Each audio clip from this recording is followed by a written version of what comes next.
Hi everyone, if you are tuned in, welcome to another Ask Expert Fridays with me, Kat. As always, we invite experts over to talk, to share some wisdom, but also to raise awareness to all things mental health. So if you are tuned in, grab a snack. If you are in the background listening in, turn that volume up really high.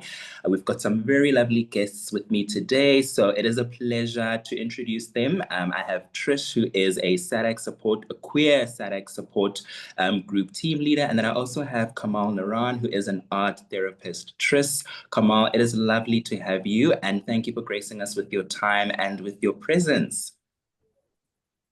Thank you so much. Happy to be here. Yes, it is lovely to meet you. Kamal, it is lovely to meet you too. So as always, when we do Expert Fridays, our guests like to always listen into, the bios and get to know who's the expert, what are they all about. So if you can give me a few minutes just to share with our viewers, what you're about, your entire selves, so they know that we really are in the presence of some very wonderful people. And we are going to talk about something very, very special to my heart, as I would imagine to your hearts as well. So just before we dive in and, talk all things mental health and LGBTQI plus community, just to share a bit about who Kamal and who Tris are. So Tris, as I mentioned, is a SADC support group team leader, specifically a queer SADC support group team leader. Tris is an applied social science graduate with an honors in psychology, specializing in counseling. They aspire to pursue a master's degree in either art therapy or counseling psychology, driven by a passion for exploring how creativity and compassion can be supporting or can be used in the term of supportive healing. Tris facilitates, as I mentioned, one of SADC's queer mental health support groups. They also work at a private dependency rehabilitation center where they serve as a scheduling coordinator and program assistant. Trish, you've done wonderful things. Your bio reads like a novel. And as I said before, it is wonderful to have you, and thanks for joining us.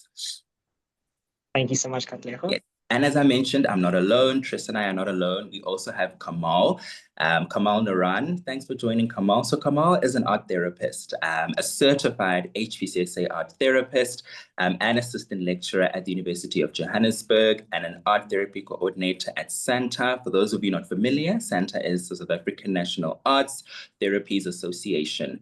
With honors and master's degree in art therapy, they work with children, adolescents, and adults using the LGBTQIA plus affirming trauma-informed and art-based approaches to support mental health, personal growth, and healing. As a published researcher, Kamal believes in the transformative power of art to guide individuals towards resiliency and self-discovery. Kamal, like Tris, you've done wonderful, wonderful work. And I think our viewers listening out there are probably interested, all things art therapy. I'm a fan of art therapy. I feel the creative arts is a wonderful way of expressing oneself. So it is really an honor to meet you, and welcome, and thanks for gracing us with your presence and time. Thank you. Thank you for having me. Yes. So as I mentioned, we are talking about, understanding the risk, factors or understanding risk in the context of suicide within the LGBTQI plus community. This is a topic that is quite close to my heart as a member of the community myself. When we talk about understanding risk, when we talk about suicide, I know we tend to talk about it in very, dark tones, something to be talked about in hushed corners, but this is a lived reality. We do have people, as I'm sure maybe personal or people that we know of association, who do, battle with mental health within the LGBTQ plus community. So of course we do have questions, but as I always like to say, it is a conversation. So please feel free, Kamal and Tris, to, talk to your heart's content. Viewers love that. And yeah, feel free. So I think, I'm going to start with Trish. When we talk about suicide risks in the LGBTQA plus community, Trish, there's often this stigma of isolation and avoidance. What do you think, are some of the hidden struggles that people might not see from the outside? Thank you so much, Katleho.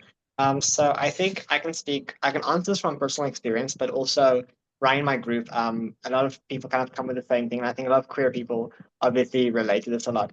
I think the hidden thing is always Mm, the how this like these stigmas and this stereotype and this kind of like thinking informs the way you view yourself. So it's not like it can impact your self-esteem in a really negative way. It can impact your self-image in a really negative way, and then you start viewing yourself mm, in the same way that maybe the negative reinforcement you've gotten from like what you saw on TV or what you read in a book or what a pastor or a teacher or parents said. That kind of you start internalizing that, and I think that's the hidden part that people don't see.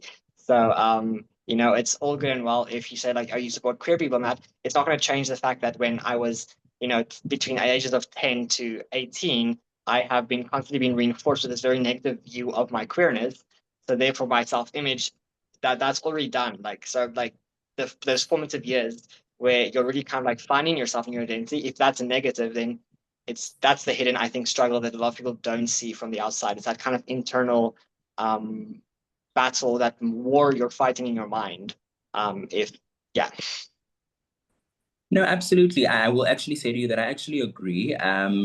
What you often find is, during those formative years where you should be receiving support, where you should be told it's okay to be you. There's no need to, be anything more than you, and that you being you is perfectly fine. It's often met with the reverse. So you have this feeling of not being good enough. And as a result of not feeling good enough, you internalize that, and I absolutely agree with you. And it's actually, bringing up my follow-up question, to Kamal as well, which is, Kamal, from your experience or from your own perspective, what are some of the hidden struggles that, people might not see from the outside, especially given, that, you both work with people as well. What do you see from your side?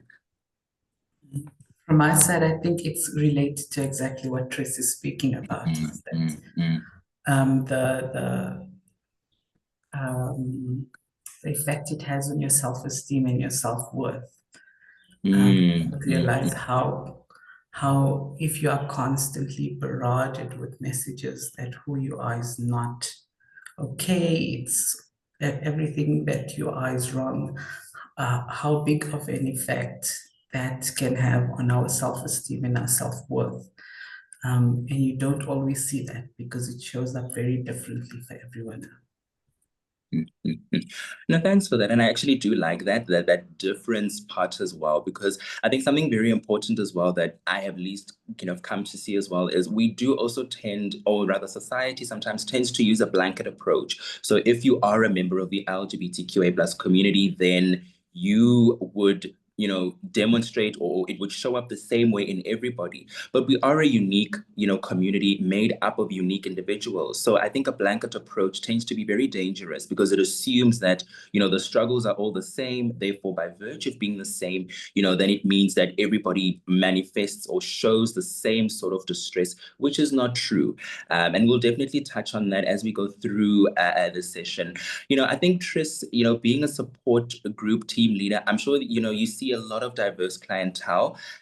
So what are some of the common fears or worries that people bring into your space, or that people bring into the group, that you have encountered or that you do see? So, as you mentioned, my group, I get a lot of diverse people that join my group from different age Mm, backgrounds, racial, cultural backgrounds, different gender identities. And for each person, it's sometimes very different. I think there's this, I think especially like the world often tends to kind of think that all queer people's struggle is the same. But like as Kamal and you've now mentioned, it's not. Everyone experiences it quite differently. So when my members come to my group, they all come with different things. I think a very common theme would probably be is like we spoke about earlier, how you view yourself. And self-acceptance is probably a very big one that keeps coming up in different ways because it's different for everyone. But like I think the core theme would be self-acceptance is a big one.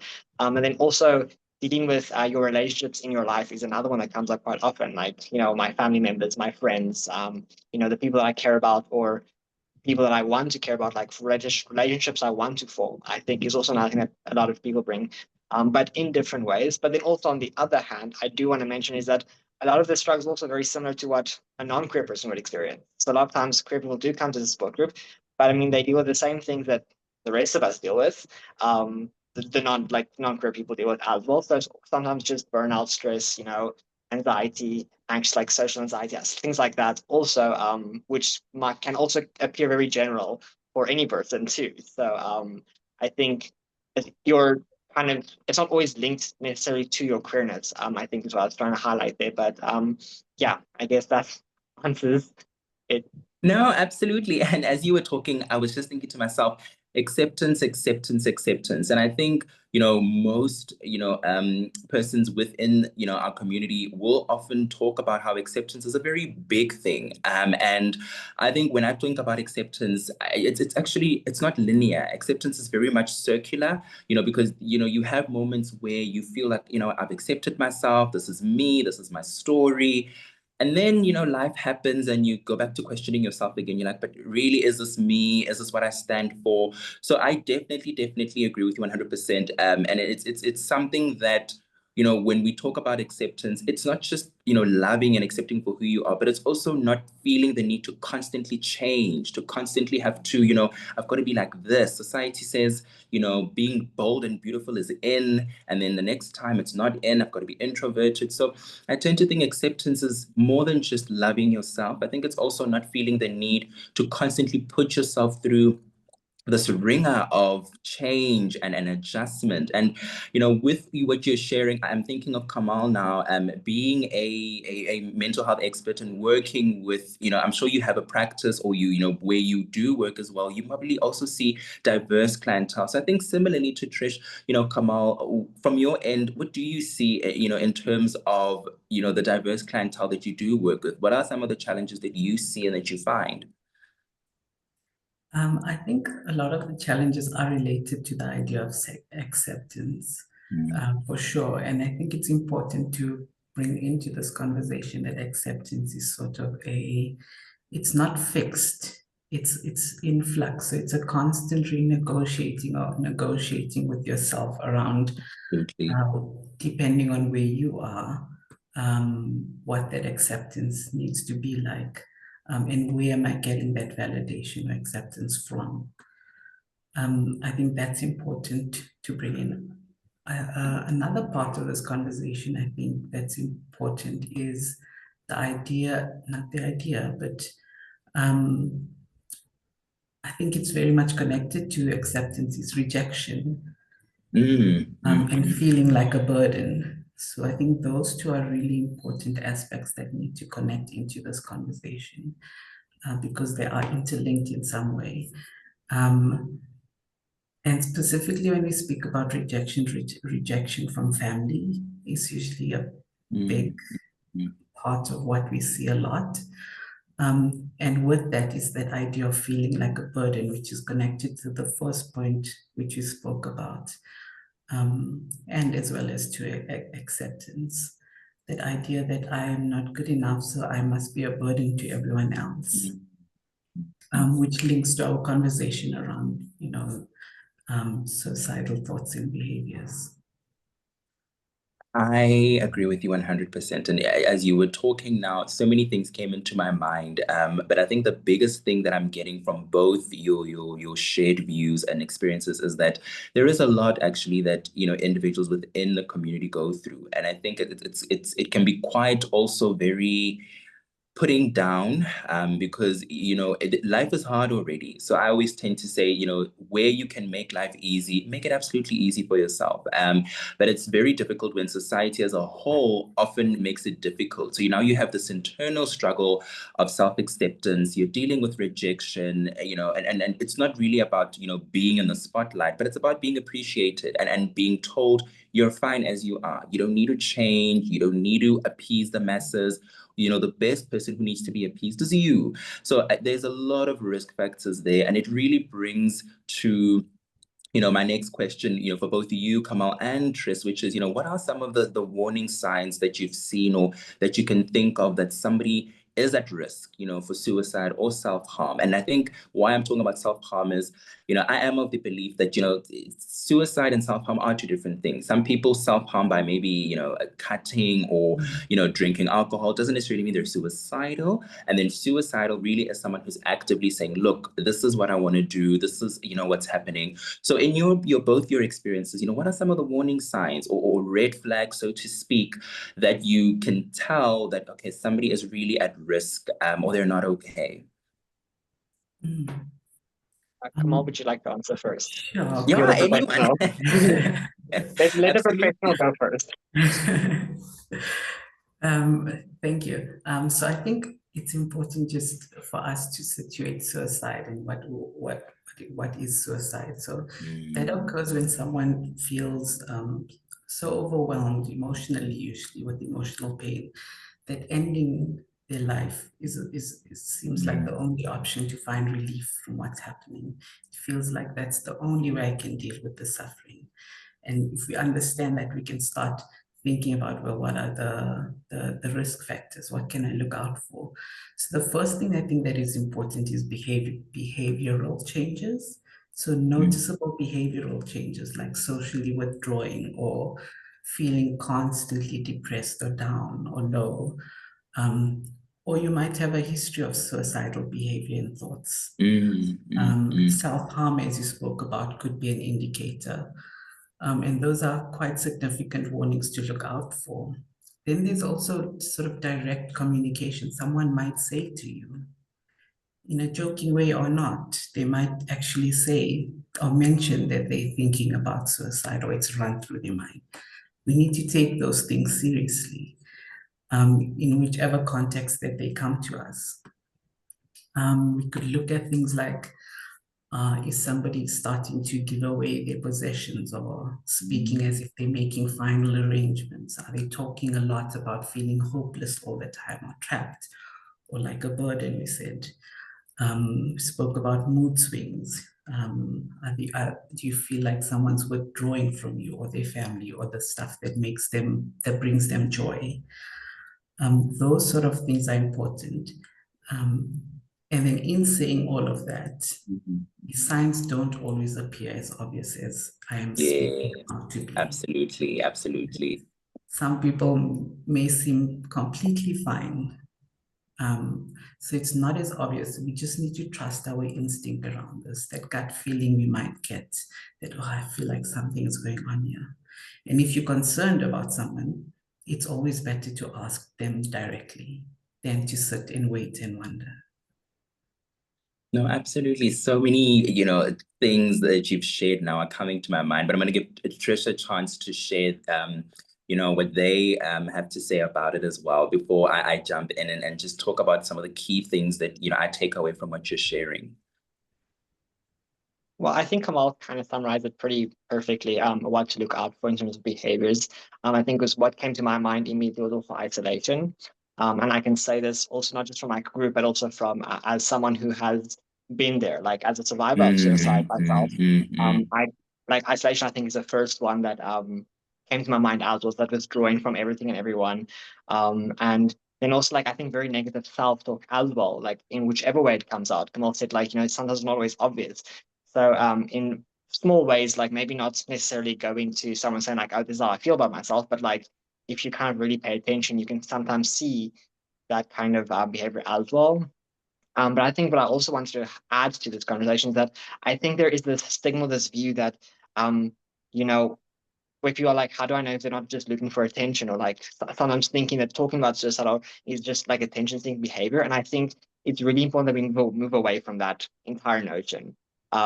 Like self-harm is not attention-seeking behavior. No matter how big or small you might view that self-harm, whether you think it's serious, and I put that like in quotation marks or not, that's besides the point. Any form of self-harm in any capacity is not attention-seeking behavior. It's something that should be noticed and acknowledged, and like, and just talking about suicide, or even making jokes about suicide often, that's not attention-seeking behavior. And I think that's what I want to add. Like I think we need to move away from that mindset or thinking. There are so many things you can identify and look for, but like Kamal said, it's not always obvious. You don't always see it, right? So I think you should always have this kind of like approach of empathy and compassion, because I like, you know, to always just be there for someone. So because not just when you think they might be suicidal, but at all times, you know, you should have this kind of like open approach, because it's that kind of safe space you create for someone that's is sometimes the make or break point. Just that one person that listens to you, just that one person that kind of tells you it's okay, just that one person that gives you that moment of safe space, even if it's like for 30 seconds or an hour, um, you know, can make the biggest difference, a bigger difference than we sometimes even know. I mean, a simple good morning message checking in, you can sometimes, you know, really leave a Absolutely. lasting impact. So yeah.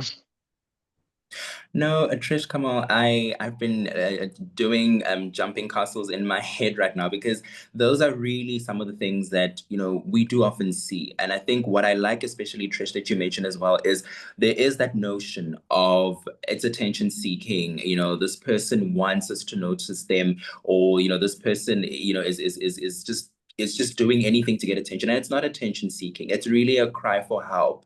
And what both you and Kamal touch on is very important, because it brings up the, you know, the whole question around safe spaces.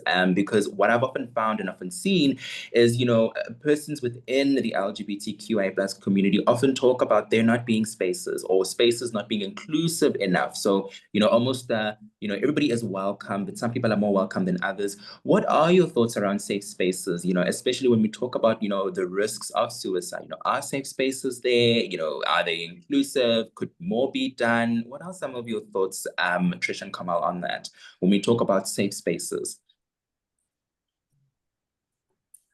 So from my side, I agree with you. I think there is a significant lack in visible queer affirming safe spaces, whether it be mental health or medical spaces. There's definitely a lack of. So many individuals, I think, struggle just to even find a place which feels like it Absolutely. might be queer affirming, because there's so few. But along with that, even in spaces that are queer affirming or not, the professionals that work in those spaces are also not adequately trained to deal specifically with the sensitivity around queer issues. So part of, I guess, the stem of that would be in spaces where training happens, that they're not being educated enough as professionals who enter into these spaces to be aware of that. And so if we already are not preparing people who are working in those spaces, how do we make these spaces more visible? And it's so important for it to be visible. It's so important for it to just if you're walking past somewhere, and that's why you know, the rainbow flag are outside certain institutions or certain spaces. Just looking at that already gives you a sense of safety for someone who is part of the queer community. Very true. So those are so hard to find. I think we're getting better, though. There are definitely spaces that we are connected to, or that we are seeing more of. But that's definitely part of, I feel that as well. To make it known that you are safe space is important as well. I like that, you know, safe but inclusive. And that's very, very important. And you're right, you know, we're getting there. We're not there, but we're getting there. There is some, shall we say, step in the right direction that is being taken. Tris?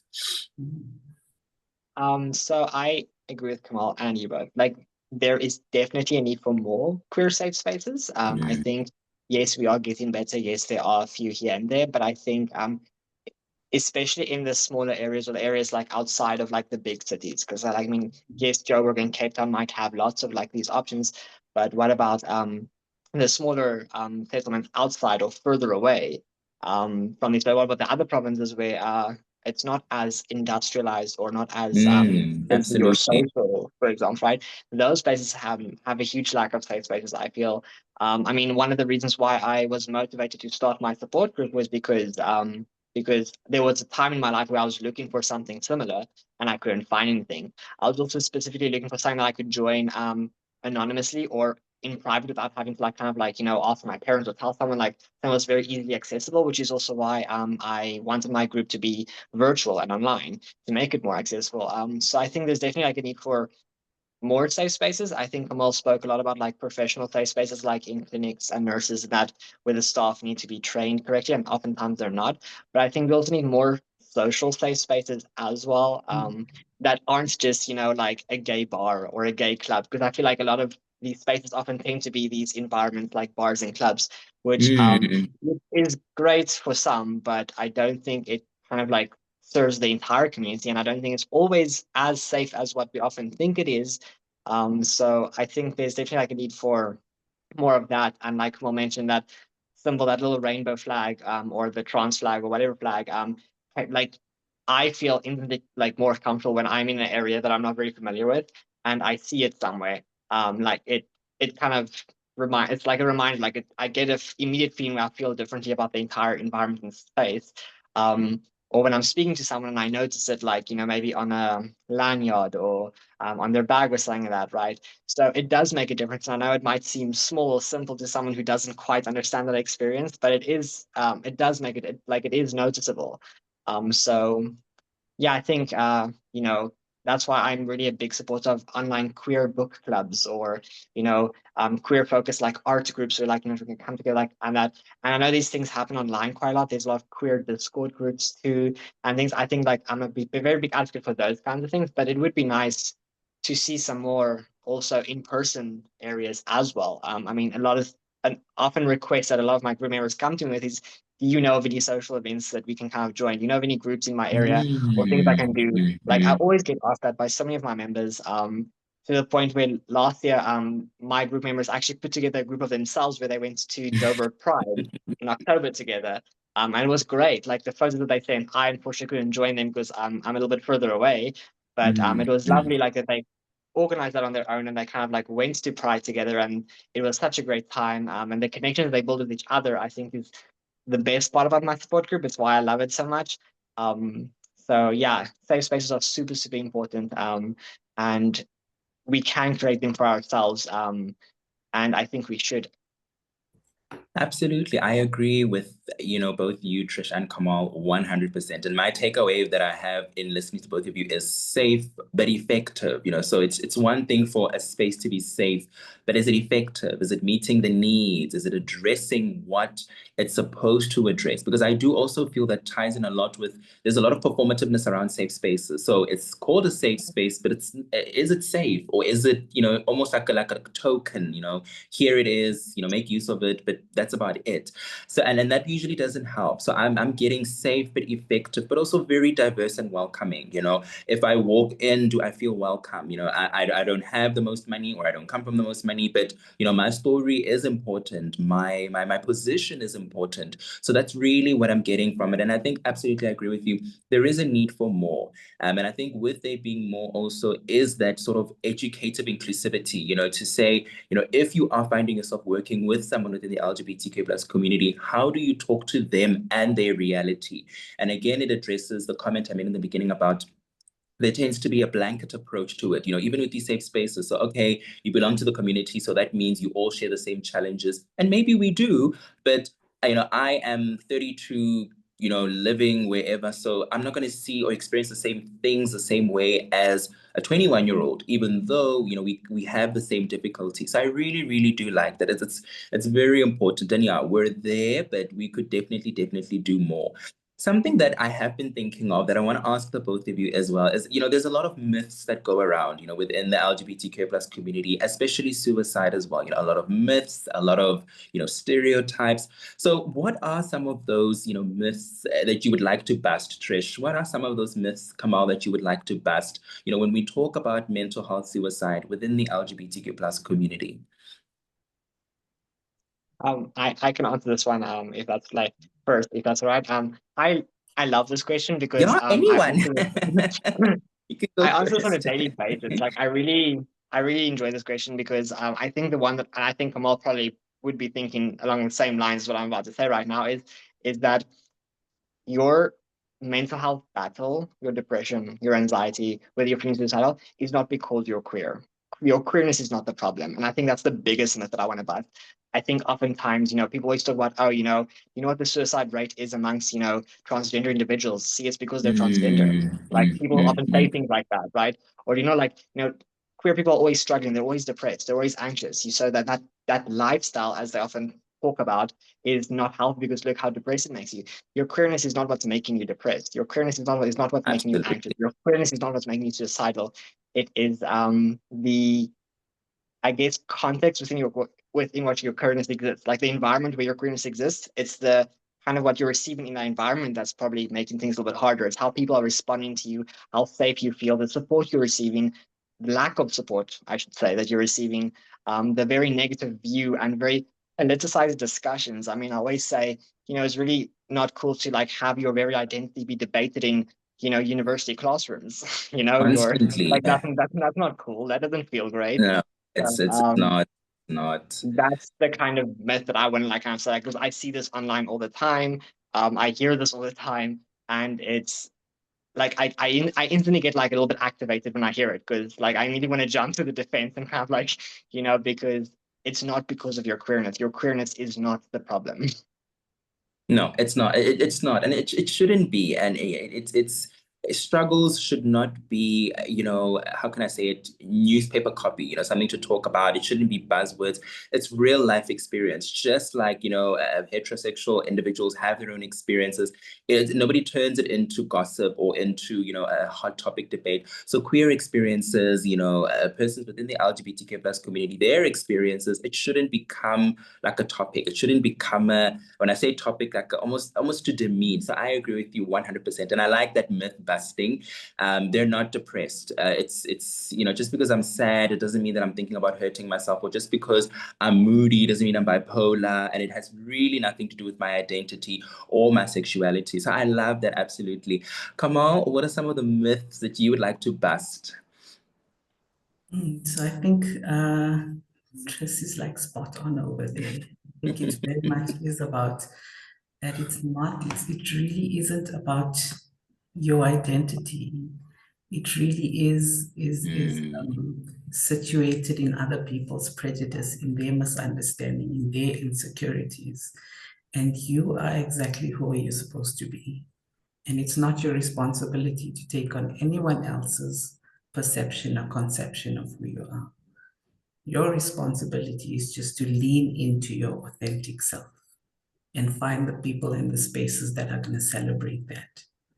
Because we want you to be here as well. I like that. And I actually just got a little notification that time is almost up. And it's really what they say, time goes fast when you're having fun.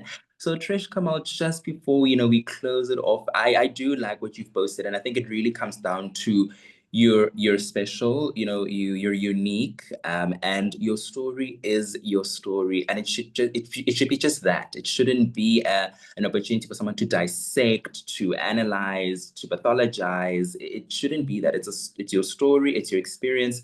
End of and full stop. So just before we say goodbye, just a few last questions that I think most viewers or listeners would definitely be interested in is, what often is misunderstood or overlooked about the mental health struggles within the LGBTQ plus community? I know we touched a lot of it, but often I also think there's quite a lot that's overlooked. And if not overlooked, it's often, branded as something else. But what would you say are some of the, what's misunderstood or overlooked about mental health within the community? So for me personally, what I think is overlooked is the constant mental gymnastics and emotional labor that is involved in navigating different spaces as a queer person. It's an ongoing, exhausting process where you're constantly deciding whether you conceal or reveal parts of your identity, depending on the setting that you're in. And we underestimate how distressing that ambivalence is. You've been caught between wanting to show your authentic self and for that to be witnessed, but also fear the consequences of what that means if I do. There's this constant internal struggle between your authenticity and your safety, right? Where you need to mask for survival often. It's a survival mechanism. But also when you mask, you feel like you're betraying yourself. Yeah. You're hiding something authentic. See, and that creates a lot of shame, a lot of guilt, a lot of discomfort and True. distress, and you feel stuck between really honoring who I am authentically and protecting myself because it is unsafe in this world for those that are under the queer umbrella. So the mental energy that is needed to constantly be assessing my safety and adjusting my behavior, navigating this decision, I think is enormous, and it's really understood or acknowledged. Thanks for that. That touches on it very, very well. Yeah, Trish, from your side, what are some of these often misunderstood or overlooked when it comes to mental health within the queer umbrella community?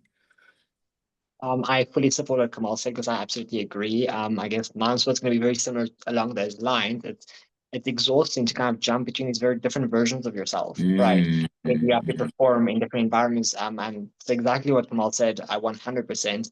I think another one that's often overlooked is, how you choose to manage your relationships with people and the world. I think sometimes there's a lot of judgment for like, how can you cut off like your parents? How can you not talk to your sibling anymore? How could you just leave that friendship, right? Just because they disagreed with you or because they have a difference of opinion, right? And oftentimes, it's to protect yourself because it's damaging. It's damaging to have someone in your life who's who views you in a very negative way, who views your very core identity as a problem or an issue or disagrees with who you are as a person. And so I think what I think is often overlooked is sometimes you need to protect yourself. And sometimes that means distancing yourself from a relationship or cutting a relationship off. It's not because you're a horrible person. It's not because, you're cold or because, you can't handle disagreement. Even when you withdraw from a conversation, if I don't want to debate with you about the validity of the trans identity or the validity of my queerness, that's not because I can't handle a debate. It's not because I can't handle someone disagreeing with me. It's because I'm protecting myself from something very real and very harmful, because it is harmful, right? So I think that's what a lot of people overlook, and then it's very easy to cast judgment and kind of like dismiss it as someone who's just a very difficult person and can't handle disagreements. That's not the case. I like both of what you said, and I think it really touches on something that my follow-up question, which is, for someone that is watching this, whether it's somebody who's not part of the, the queer community or the LGBTQ plus community, but also for someone that is part of the community that's watching this, what would you say, can be provided or what can be said about somebody who is struggling with their mental health and what steps can they take to get help, but also places of resources, from both your ends, what can be done, what can be provided in terms of getting help or access to receiving help? So I would say if you're feeling like you're in immediate danger, you should call the closest hospital or emergency space so that you can get yourself to an emergency room. Your safety is really the priority. I would encourage people to reach out to their network. So connect to somebody in your inner circle that you really trust, that will be able to hold you and feel like they will truly understand what you're trying to say. Sometimes just talking to someone is important. Or use crisis resources like SADAC, like Lifeline, that are there, that are free, that have, phone numbers that are available 24/7. Or queer organizations, if you know, because they might know other queer affirming professionals that they could connect you with. And really, it's about starting small. So if you don't have to solve everything, if you can just text one person or save one emergency number or Google one resource that you can reach out to, I think that's important to do. Absolutely. Thanks for that, Kamal. Trish? I think mine's very similar to Kamal. Like, if you feel that you're in immediate danger, you should absolutely call the emergency hotline or the nearest hospital or emergency service. I think it's sometimes very scary to want to do that or to have to do that. Absolutely. But I think you owe it to yourself to do that, right? Like these places, like especially like SADAG, I can speak for, I've been volunteering with them for quite some time. Well, with your SADAG, that the counselors on the other line, they are gonna be completely positive and they're gonna listen and they're not gonna judge you. You're not gonna be unsafe in that space or in that call. They are trained to do this. And then also to find one person you trust, right? I think oftentimes, like, especially with my support group, what comes up a lot is a lot of times we don't have a support system because, you just find one person, even if it's a friend or someone that you do trust, who you can share this with, right? One person that you can reach out to should you need to, is super important. And then I think on the more side of like, maybe you're not in an emergency or crisis right now, but you are feeling that way. Maybe like it's not at emergency level yet, but you're starting to feel it. I think engaging in like really positive, queer positive, especially if we're talking about like queerness, um, media and groups and things that like, we talk a lot about queer joy in media. Like I'm an avid reader and I'm like very active on the like with books and movies and that as well. We talk a lot about queer joy there and how positive that can be, and like using positive affirmations and mindfulness and things that to like kind of really build up your self-esteem and affirm that. Like even if it's like a little card that you make yourself and you put it like by your mirror. So if you need to, you kind of like need to just read the little message you wrote yourself, or you know, making a list of things that you really like enjoy about your queerness, things you love about your queerness, right? Like kind of like really engage yourself and immerse yourself in celebrating your identity and who you are, I think makes a huge difference. So then when you do reach that point where you're feeling really low, or you do reach that point where like, you're starting to feel okay, you can kind of refer back to that. You kind of like can go back to these things that make you love yourself. Like find, like for me, it's reading queer books. I love queer romance. I love queer books. That it makes me super excited and happy. So that's what works for me personally. So find what that is for you, right? And like, or art, like me, Kamal's an arts therapist. So art and creativity is so super important. So if that's what it is for you, but it doesn't necessarily have to be art or books. It can be anything that helps you affirm and celebrate who you are and celebrate your identity. I like what you both said. In fact, I love what you both said. And I think the takeaway of that is you are not alone.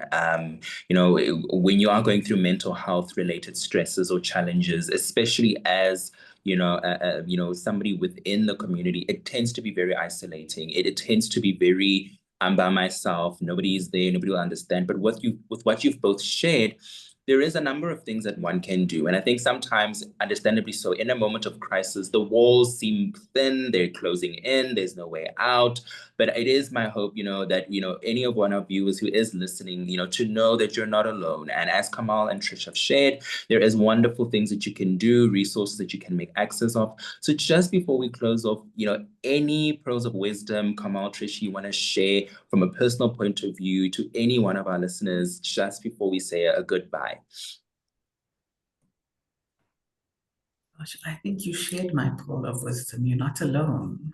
You're really not alone. Absolutely, you're not alone. Not I alone. second For that me, it is sentiment. important. Yeah. I Absolutely. mean, if you're watching now, you've already met 3 people here that really would love you to just be your most authentic self and support you in any way they can. So that is the most important thing to me, is really to find those spaces, those people that are going to lift you up and let you know that who you are is exactly who you should be. Trish, you echo Kamal's sentiments. You're not alone.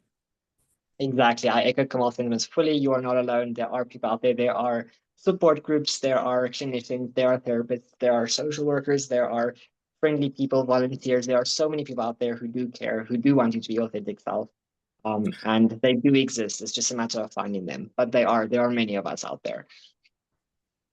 Trish, Kamal, words can't describe how, lovely it was to have the both of you. For our listeners that are listening out there, I do hope that they will find this session to be very empowering and very informative. I really want to thank you, not just for joining this space, not just for sharing your wisdom, but I think also for the work that you do.